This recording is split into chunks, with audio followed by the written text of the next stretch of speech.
Hlale phansi sekimshaya izandla kakhulu umabhizo esabelo umafunga ngajiki umdala wezinsuku ikakaramba uJesu ophilayo uNkulunkulu wethu owasifela eCalvary simshaya izandla yena lo baba wentandane indoda bafelokazi ilanga lokulunga insimbi ezini umadida umanqoba simshaya izandla yena lo fohla njengamanzi amaningi sibaba zigama lakhe sithi yena yedwa ulilanga lokulunga yena yedwa ungaphezulu kwezinto zonke yena yedwa ufanele njani indumiswa yakho onjengaye akekho ongalinganiswa naye uye izolo uye namuhla uye naphakade amakhosi wonke ayakhothama kuwe imvelo yonke indalo yonke ibabaza ubukhulu bakhe izinoni zezulu ziyahlabelela ngegama lakhe izilwane zasendle zithi umwele amakherubi namaserafi athakekho onjengaye amemeze emini nasemsuku athi umwele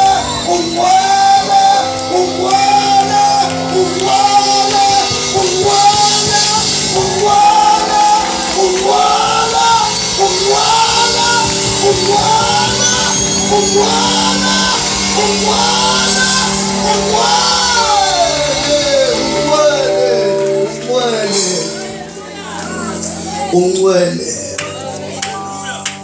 kubo bonke uThixo akekho onjengawe.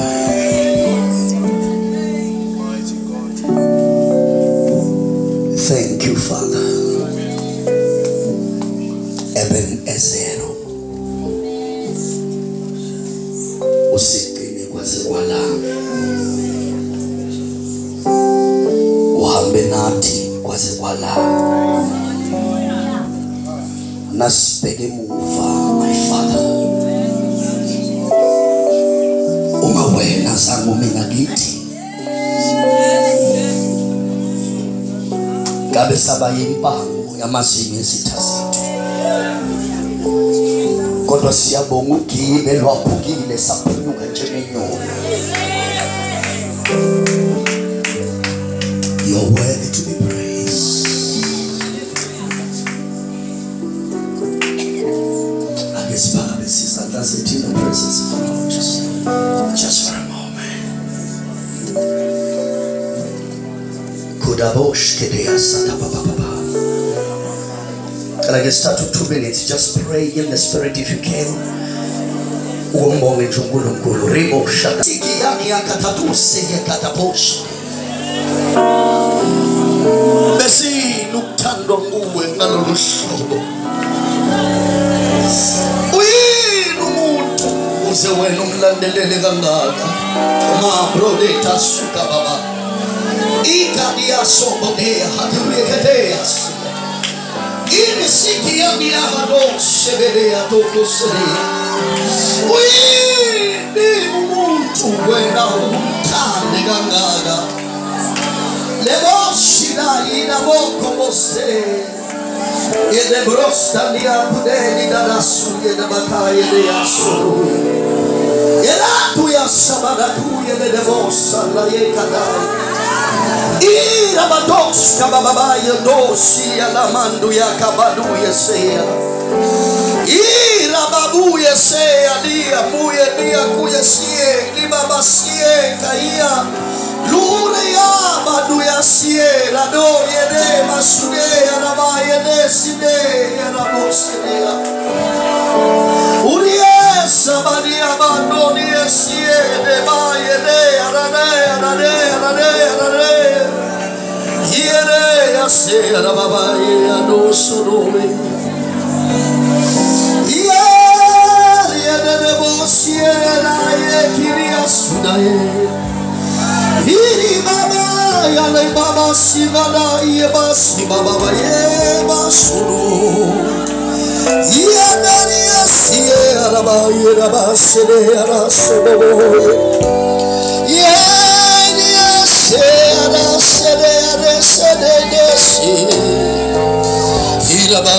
Arababosere, Yarabas, Sobo, Yeres,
Bishop Apostoli umethembela izimpilo zethu nabaningi.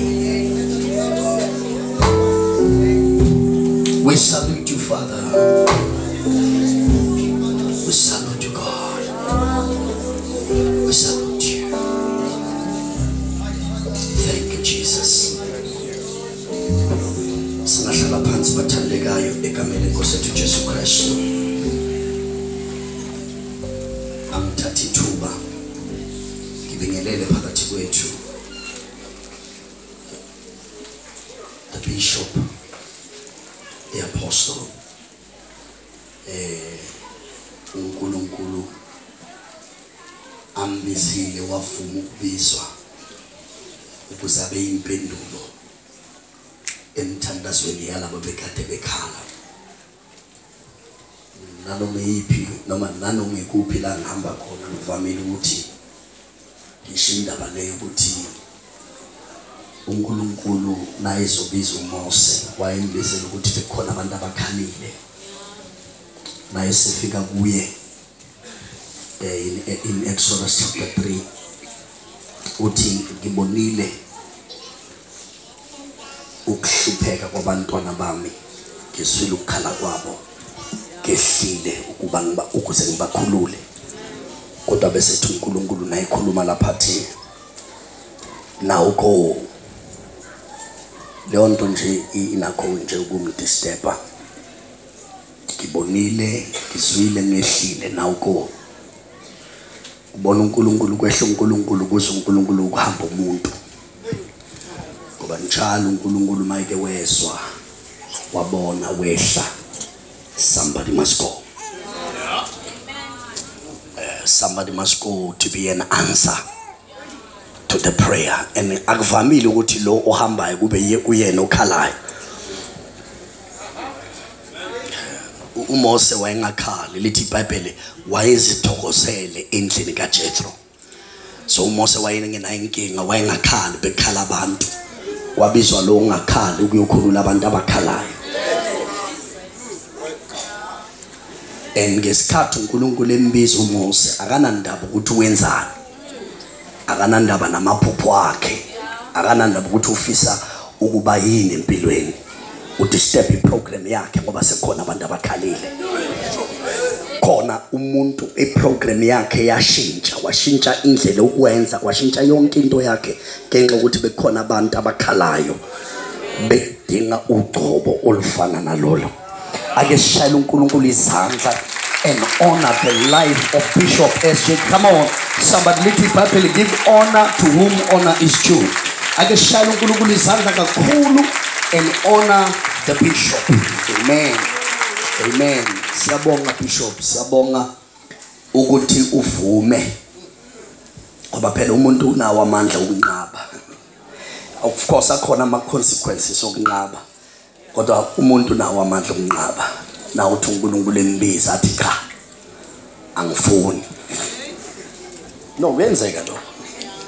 Ukhona inama consequences angemahle ukuthi washaya ijala lokho ukushaya idwala bese kuwumphumela wokuthi waba neargument argument yakhe iqalela uNkulunkulu ethi Mose labantu laba sekubele ngibabulala ngoba banamakhanda aqinile ngifuna ukufaka wena no nanga sekubabale uJoshua and no Caleb ngoba they have a different spirit. Let it happen. Moses prayed for them. Wabakhalela uMose. Wathi uNkulunkulu abayeke. Kanti akazi njengoba bekhalela kanje usifake enkingeni. Ibona bazomwenza ukuthi angafiki. Kodwa laba uNkulunkulu akhulume ngabo ukuthi bazongena ibona bangena. The same Caleb and Joshua laba uNkulunkulu wakhuluma ngabo uMose engekho ibona bangena. Kodwa uMose zange angene ngenxa abantu abathandazela. Number 1. Number 2, bonke zange bafike ezweni lesithembiso bafela bonke endleleni. uNkulunkulu wafika wathi ngicela ukubabulala cash wabathandazela uNkulunkulu wababulala ngama installment. Come on now. Ngoba akukho yedwa kulabo bantu uMose wabathandazela owafika ezweni lesithembiso ngaphandle kwalabo uNkulunkulu must never argue with God. Nayithi uNkulunkulu mina ngabatshela eJubilee ngathi uma engafika uSimakade la wathi ngiyababulala nethi qeda baba sohlala phambili. Sese ngingafiki la kumele kuye khona. Ngenxa yabantu. So arguing with God is very dangerous. Sabigelela nje bathandeka. Arguing with God is very dangerous. uIsrael khona la uNkulunkulu angazi mhlawumbe khona umuntu engimsiza ngale ngisho.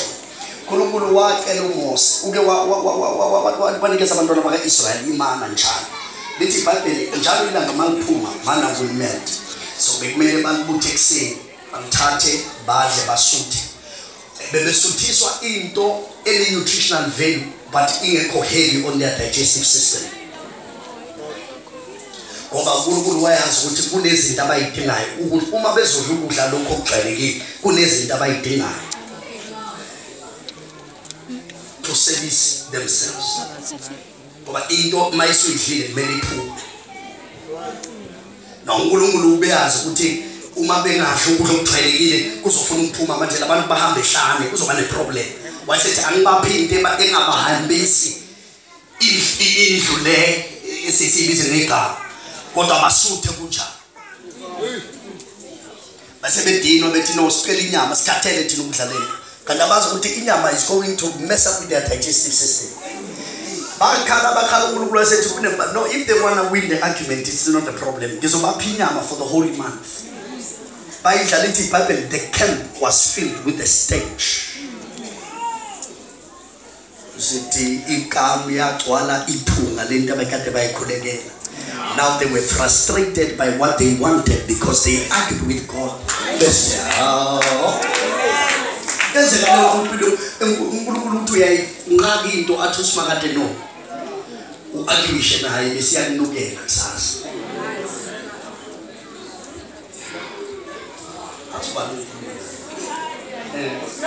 So the argument noSimakade yini? Indoda yathola isibusiso ukuthi listen konke into zakho kumisidwe yakho uyadabula amafu wa-arguisha. Wakhumbuza uNkulunkulu bebona ukuthi kulobungozi uma ungaphili ukudlula la kulobungozi. The king called Manasseh, who was the worst king ever, was born during the years that were extended. Hezekiah. King Hezekiah was a lingard, kuthiwa dabula mafu wanqaba. Kanti uNkulunkulu uyabona khona into ezozaleka kuwe ezohlupha la. Number 2, uNkulunkulu wamtshela wathi yabona nje ngoba uthe mayeqeda ukadiwisha enikezwa 15 more years. Wafika abantu baseSyria mabefika wavula the temple. Wavula the treasuries of the temple. uNkulunkulu wayesethi the people that we have opened the treasuries for, they are coming. Bazothatha kwasana. Ukuba wavuma nje kwalungisa indlu yakhe wadabula amafu ngabe uIsrael zange ngene enkingeni. The danger of God losing an argument.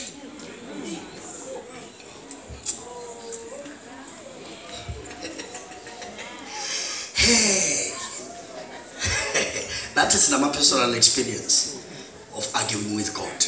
Singangawatsheli abantu kodwa sinawo. Amen. Uthi inkosi mayithi uthi yebo. Uthi maqedwe kuyeba athi no problem. Yebo dithatha nangu yebo. Uqala kuyebo wakho ukhala simakade. Uthi ngesikhathi ukhala uNkulunkulu athi hayi kodwa ngakutshela. Uthi hayi angibona uNkulunkulu bekulindile wathi ngesikhathi uma wakho ekhuluma nawe bekuyimina ngikhuluma kuwe. Abantu bafuna uNkulunkulu ehle emazulwini kanti ke isikhathi usebenzisa umuntu ukukhuluma. uNkulunkulu uyamsebenzisa umuntu ukukhuluma. Ingakho mawungabana abantu ongabaphiwe uzoba neproblem yokuthi uketshwe inkosi ngoba uvamile ukuthi laba ongabaphiwe kube yibona ababa isixazululo sethuphula yena. Ungabe umzalwane okukhonza ngamagqubu 930 kunabantu ongabaphiwe. Ngoba uNkulunkulu njalo isolution to your problems uzoyifaka kulabantu ongabaphiwe just ukuthobisa wena. Ngakho ibandleni mina ngimangala ingakho sengiqaphela impostoli ngisabi ngendlela njalo. Sengiqaphela mina uma ngikhonta leli verse elithi He prepares a table before me in the presence of my enemies. Ngiyaqaphela ngiyamchaza ngisalikhodi kuphela kumele ngilichaze. Kuhleze umuntu mangisho kanjalo acabanga ukuthi isitha sakhe yilo mzalwana akakhulumisana naye. Amen. Amen. Ngoba umuntu mayethi utheke itafula ebusuku emkhoneni usuke icabanga abazalwane. Angaswali nabo. Noma acabange omzala bamhlukumeza.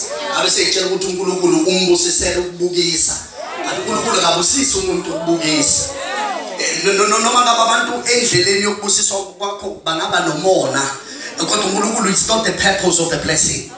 When God blesses you, it's for the advancement of the kingdom. uNkulunkulu akabusisela umuntu ukuthi aqheye nabantu. That is why umthandazo kaHana was never answered because iprayer yakhe bekuyiprayer ye competition noPenina. uNkulunkulu wathula wangasho ukuthi umhla eba nesambulo sokuthi lesi sibeletho asibekelwanga uzozala abantwana becompetition. Esebona endlini kaJehova ukuthi kunengcebo yeshodayo ngoba uHofni noPhinehas bazenzela into zabo. Lethi iBhayibheli wayesethi inkosi mawuke wavula isibeletho sami wangipha indodana ngizokunikeza inceko. Yila uNkulunkulu esemhlangabeza noEli uEli esekhuluma ethi makube kuwe njengokukholwa kwakho. Because uNkulunkulu uNkulunkulu isibeletho sikaHana sasingabekelwanga ukuzozala abantwana abazokhompita nezingane zikaPenina. Because God does not bless us for competition. He blesses us to advance His kingdom and purposes.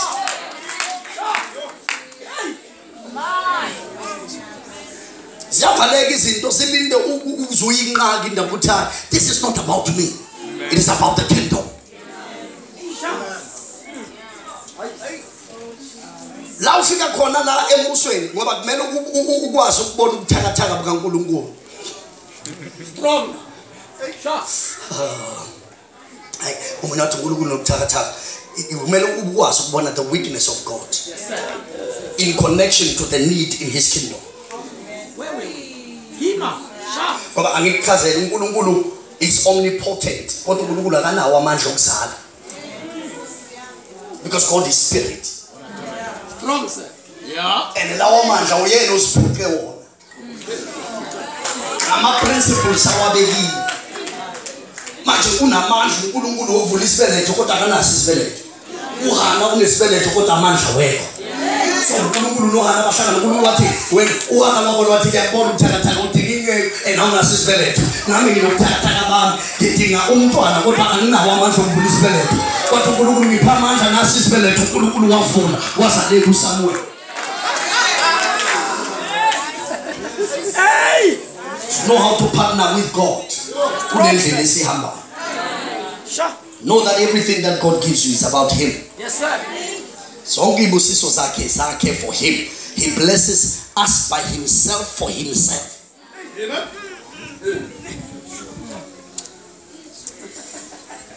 Hey.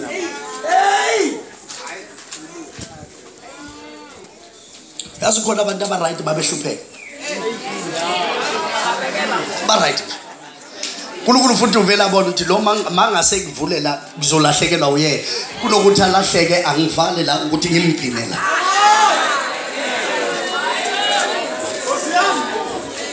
Amen. Alright bangena nothi. Uyazi ukuphakama komuntu Come on, sir. Come on. ukuthoba komuntu ongenalutho akusho lutho.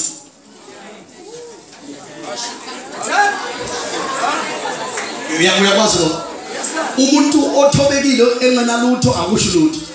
Nabantu abamthatha serious ngokuthobeka kwakhe ngoba ingathi kumele athobeke. Ukubona umuntu bayeke wafika nemoto ebizayo uthi na umcheck ubone uthi hey naye ngathi uyabiza. Ubona ukuthi ngathi into zakhe zihamba kahle kodwa ayithobile. Intobeko yakhe iyakuthobisa wena ngoba unalento ukuthi wase wathoba. Yazi hayi ukuthi uthobeka ngcono kunalo ukuthi into anazo zibe singamphakamisi. Kodwa lento ayiyona mayethobeka iamplify intobeko yakhe iyenze ngathi intobeko yakhe inkulu ngoba yena emkhulu. Come on. Ngakho umuntu ongakwazi angenze example mangakwazi ukusikhuluma isingisi ungathi na ushumayela uthi nanda kande isingisi ungasho kanjani ngecela abasaziyo basho kanjani iba namandla kakhulu. Mawungenamali nje mawunikeza ithuba ungalili nje unokulwa nabantu abanemali uthi nanda kunemali engakana no ngecela abanayo bakhulume kanjalo ngayo iba nesisindo ngoba ababona abantu ukuthi ukulwa nayo awukwazi ukulwa nento nayo. Usukuthatha lento nayo uyehlisa uphakamisa uNkulunkulu. Kodwa mawungenayo imali mawuqala ukuthi anandaba sithina sibona wena ulwa nabantu abanemali.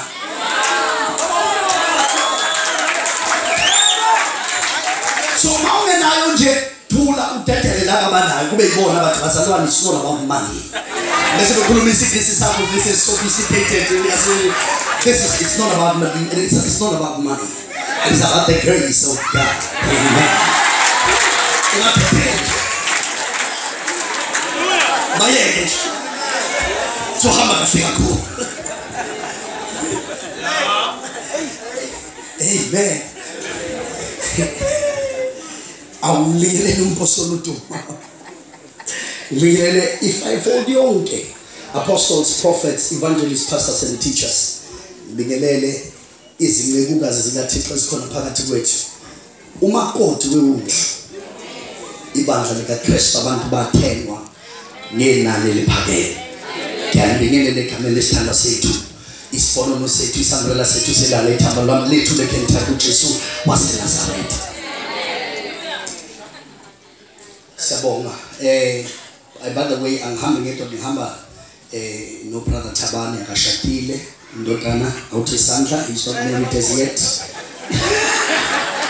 Akashadile hamba no brother Mangoba umakadleni umntwana la akashadile naye awuthi Sandla. Awuthi Sandla makadleni abazalwane bekubona usister Zama Mabaso indodakazi naye akathathiwe awuthi Sandla. Amen. Urathebe Junior uthandiwe Rathebe naye athi Sandla umfana wami bakithi umshumayeli wevangeli ekamhoza lapho unamadlela amakhulu wafana wami kodwa uzombona nje mfana nami lamadlela yakhe ufacebook yami lo othandiwe Rathebe lo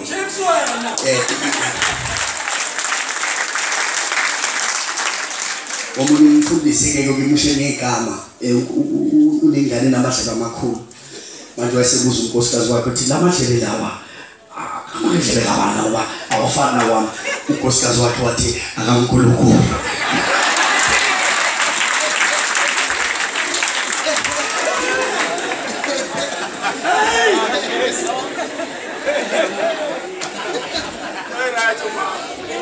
Amen. Ikela bathandekayo siyezweni ngokusheshsha I will not be long. Kunomyalezo nje uNkulunkulu angiphathise wona that I'm going to share with you quickly. Ngiyacela nje siye Matthew chapter 17. Matthew 17.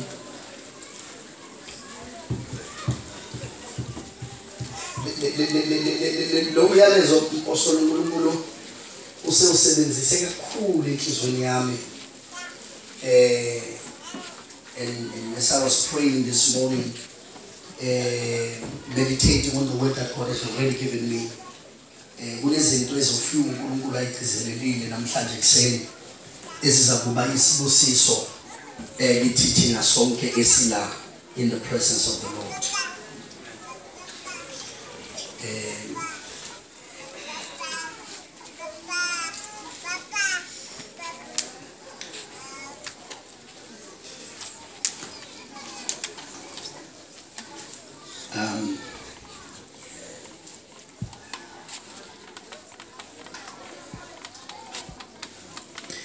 Matthew 17. So funda nje uverse, maybe asifunde uverse 1 to 8. Ukhona ongangifundela ngesizulu ngajabula kakhulu. What powerful music. Wow. Apostoli, we thank God for the excellence in this house. Abazalwane shayelana uNkulunkulu izandla. This is just sibonga inkosi nje. No excellence ya la ekhaya. Matthew 17. uNkulunkulu khona into angithume yona kule Thanksgiving. I believe that it will be a blessing to you. Matthew 17 1 to 8. Ukhona ngangifundela ngoMageba.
Verse 9, ufundo verse 9 siswami.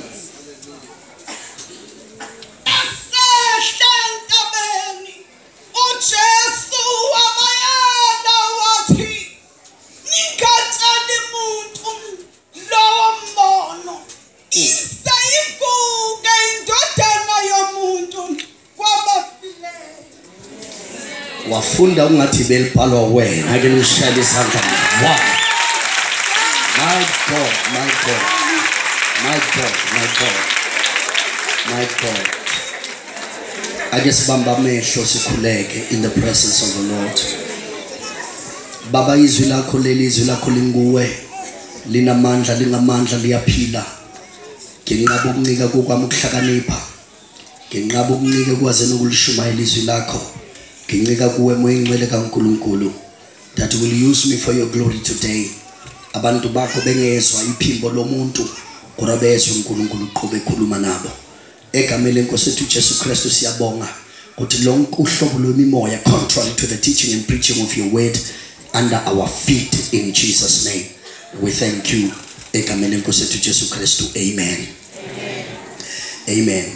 Ngiyathanda ke bazalwane ukuthi sibuke lolu daba lwethu esilifundayo namhlanje. I-title ye message soyibamba ngendlela. Kunento enamandla ekwazini. There is something powerful about knowing. Hosea chapter 4 verse 6 athi uNkulunkulu, my people perish for they lack knowledge. Abanalo ulwazi so bayabhubha abantu bami. Ulwazi khona into eliyenzayo kumuntu. And you'll find uJobe ngesikhathi sekukubi izinto sibukeka kungathi azihambe kahle. But uJobe kunamazwi abashoyo athi, for I know that my Redeemer liveth. I know kuba umhlengi wami uyaphila, ngiyazi.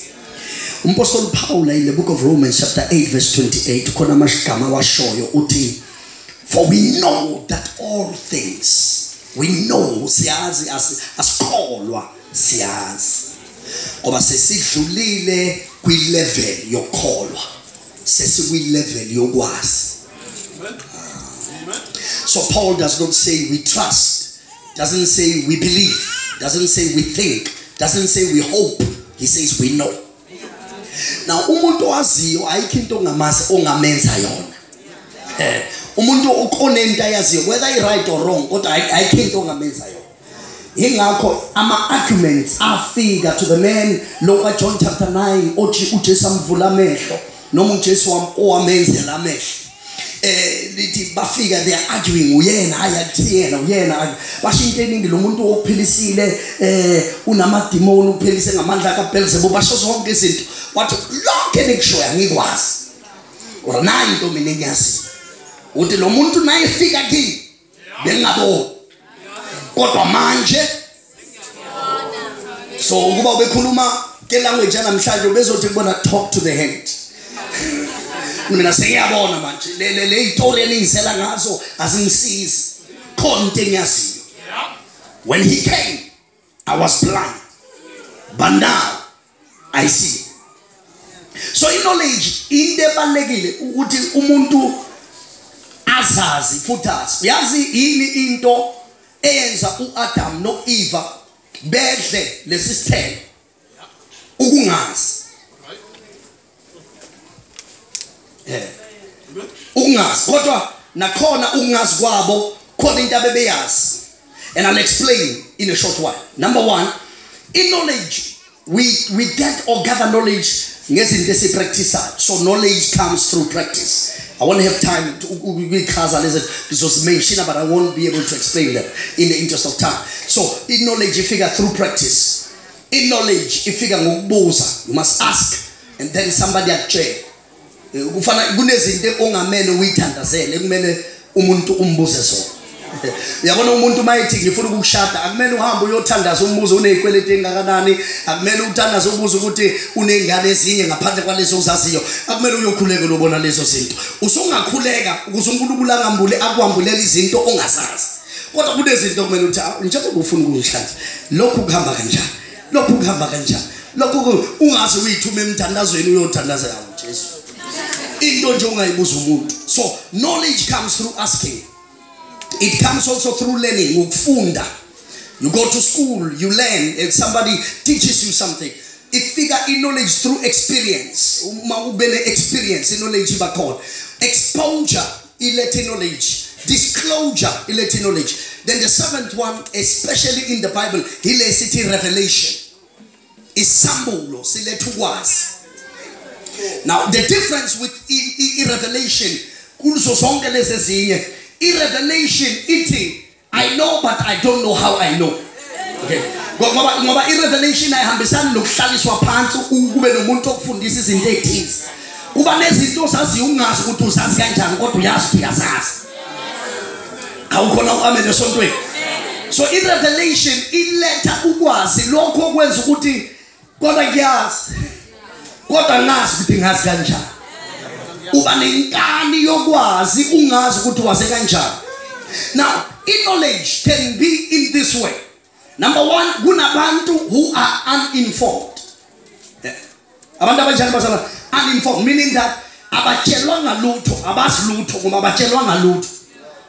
Nalabo khona into abayaziyo lutho. Okay.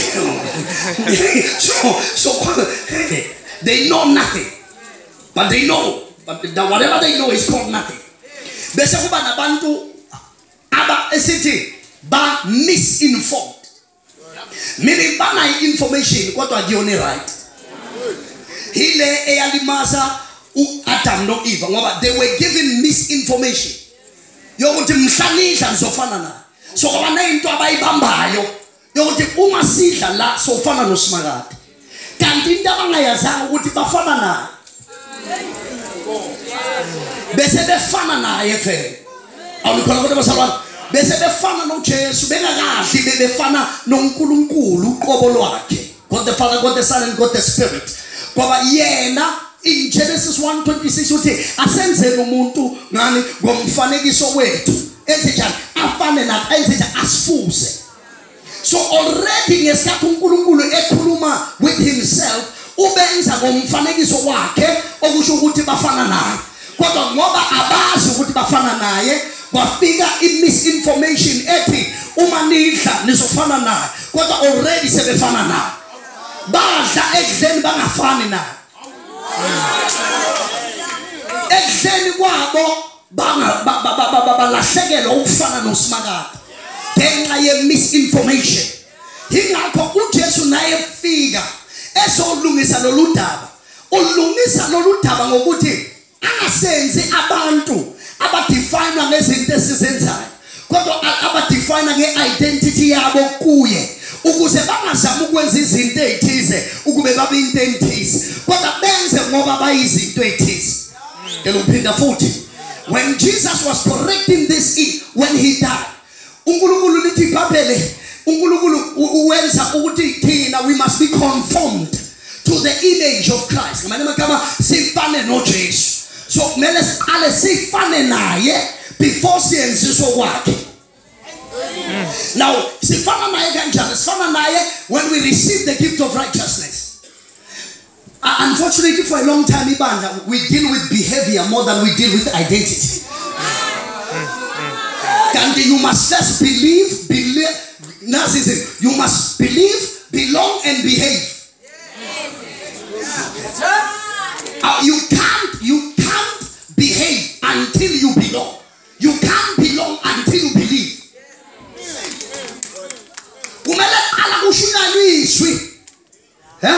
Romans 10 verse 9 and 10. Bese uyakholwa. Utusula mugelile izwi. Bese John 1:29, John 1:12, as many as have received him, to them he gave the right to kuba bantwana.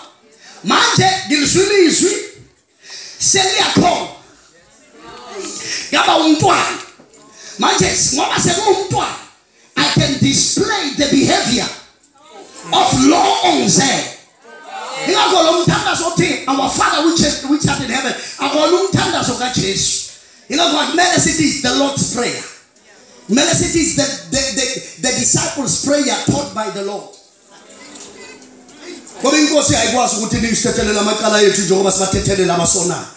Okay. So akakwazi ukuthi forgive us our sins. Umthandazo wethu esawufundiswa inkosi. So umthandazo wethu esawufundiswa ubani? inkosi ithi masothandaza sithi baba wethu. You can't call him father until ukwenzeke lento ya John 1:12. As many as received him, to them he gave the right, the power, the privilege. Yokubizwa ngabantwana. Awukwazi ukuthi uNkulunkulu umbaba wakho ungakadluli la kuJesu. Because he's everybody's God by creation, but he is not everybody's father because umele uqale nge-relationship. So umele uqala believe, belong. When you belong, then you start behaving.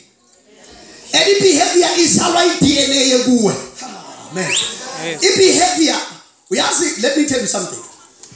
Ugege ginomhlobo wami umgabateli. Sibe standards. Uyazi ugimina my standards. Akukho kude. Ukuze ngazi ukuthi iDNA yakhe spiritual isukapi. Lasibona ngisho yini. Ngamanye amagama uma mina ngingengazi umpostoli uShabangu somewhere ngingakaze ngibone umgabadeli mhla ngizwe umgabadeli ekhuluma engazange angitshele ukuthi usukaphi iDNA yakhe spiritual iyongenza ukuthi hayi man ngikhumbuza a woman of God Bishop Shabangu uyamazi athi that's my mother kukhulumani iDNA akazenzi. I'll make a simple example. A hotel, how's a point? A hotel, besisaprotia last week, ne? Now OT, we are again. By mazi lapho siyenza ama events khona maswenzi. We are ham. But hey, ingane yaza fuzu baba wa. Hamba mfana wami hamba. Hamba uyele hamba nje. Ungazama ukubambisa izotha. Hamba ke uyele. Ungathi uyaphuthuma. Increase your speed uhamba uyohlala phansi yeso. Now lalela bathi mabengena bathi hey wase wafuza ubaba wakhe kabi lo muntu bamazi bathi nendlela ahamba ngayo ubaba wakhe oba uyabona masihamba ngathi sisindwa izinqa nje sinento yethu nje le uyayizwa lona. Now ngesikhathi bekhuluma, listen to me, ngesikhathi bakhuluma there is a guest in the hotel ongangazi mina obesho mina ngihleli ngale restaurant. So babona uOT babekhuluma kanjalo i-guest liyabeswa. So i-guest alimbonanga uyise baningi abantu e-restaurant lahlala i-guest. So uthi ngasukuma ngaye toilet langibona i-guest lathi noma ngathiwani that's the fun. Usebuyela ulaba lapha ku-reception uthi hayi sekembonile uyise walomfana ini intabonile DNA. So tonight we have the DNA of God on the inside of us. Essence ukuthi ngoba sesingabakhe before senziswa kwakhe siqala sifane naye. So mase sifana naye siyazenzakela. Ingakho inature kaNkulunkulu emntwini ayikwazi ukumenza ahlale esonweni. Noma ngahlala kubona ungathi ukuhlalekile ahleke kodwa inhliziyo ayivumi. Ngoba the nature of God on the inside God into ekhalelayo. Now the only way uSathane engakushaya ke lapho is to cheat you when it comes to identity. Ngoba kumele aqale uoperate outside of your identity. Awukwazi ukwenza into engafani noyise ungakaze usuke eqala kuwe. The prodigal son, the prodigal son left himself before he left the father. Was he shia yena qala wayese shiwisi? Ingakho before ebuyele ekhaya lithi he came to himself. Wabuyela kuye. Kuthe mayebuyela kuye wabuyela kuyise. Now ubona umuntu ehleli emathuleni esigwaza ngamatshe ubowazi he's besides himself. That's why ngesingisi umuntu ongaphilile ekhaya but he's besides himself. Ngamanye amagama yena ula omunye ula. So lokho kwenzayo beside himself akenza izinto ze-identity yakhe, wenza izinto ezihlukile ne-identity yakhe because besides himself. Kodwa if he comes to himself uthi ngizohamba ngibuyele kuyise, ngihamba ngibuyele kubaba, nangifika ngithi ngonile phambi kwakhe. Lelo verse akulona ivesi lokuvangela, ivesi lomuntu osowumntwana. Kiyazi ukuthi siyavangela ngalo uNkulunkulu uyalisebenzisa, but that's not a verse for evangelism. Ngoba ngesikhathi esuka ekhaya ube umntwana. Yingakho kuthiwa prodigal son. Yeah. Prodigal condition, son, relationship. Ukuthi uthesuka ubudodana bakhe azange bushintshwe icondition yakhe. Noma esele ubudodana balokukhala ukuthi you need to go, you are not a pig, you must not stay with the pigs. Kumele ubuyele ekhaya ngoba usimakade uyifakile lento kithi. Amen. Oh, revelation. So we must have information about ourselves. I'm building a foundation. You must have information as a king, as a priest. Kings are called to reign. Yes. And amakosi awabusi ngekwepa abusa ngomlo. Amakosi anqoba ngekwepa abusa ngomlo. Okay, uNebukadnezar waphuma waqoqa bonke baseJerusalem. Asizwa ukuthi waphuma sekunempi futhi ehamba yona.